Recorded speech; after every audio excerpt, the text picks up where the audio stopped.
বন্ধুরা, তো তারাপীঠ তো পৌঁছে গেছি, ভিডিও আপনারা দেখেছেন। আর হোটেলে তো 20,000 টাকা দিয়ে থাকার ক্ষমতা আমাদের নেই, কারণ যত ধর্মস্থল আমরা ঘুরে দেখেছি, দেখে এটাই বুঝলাম যে যার কাছে পয়সা ঠাকুর তার, যার কাছে পয়সা নেই ঠাকুর তার কাছে নেই, যেটা আমরা বুঝলাম। হোটেলে গেলাম, প্রশাসন বলেছিল যে হোটেল নাকি এবার অনেক সস্তায় হচ্ছে, কিন্তু গেলে হোটেল আলাদা ঝগড়া করছে, মারামারি করার জন্য আসছে। কী কারণে? পয়সা নেই। পুলিশের কথা বললে পুলিশকে ওরা উল্টে গাল দিচ্ছে হোটেল আলাদা।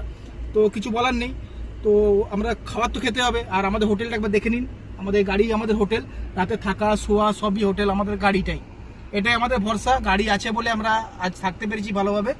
আর ভাইয়ের কথা পছন্দ ছিল যে দেশি মুরগা বানাবে, তো কালকে ছিল বানিয়েছি আমরা দেশি মুরগা। তো জীবনকে, ভাই আমার ছোট ভাই, আমাদের ক্যামেরাম্যান জীবন, একে এক পিস আমি খাই দেবো। তো কেমন লাগছে জীবন খেয়ে বলবে, তো আপনারাও দেখুন। হ্যাঁ হ্যাঁ করো, থাক, খাই দিলাম, কেমন লাগলো বলবেন। তো চলুন বন্ধুরা, দেখা হচ্ছে পরের ভিডিও নিয়ে আবার। Thank you. আর এদিকে মিঠুদাও আসছে, তো চলো বন্ধুরা, দেখা হচ্ছে পরে আবার। বাই বাই, ভালো থাকবেন।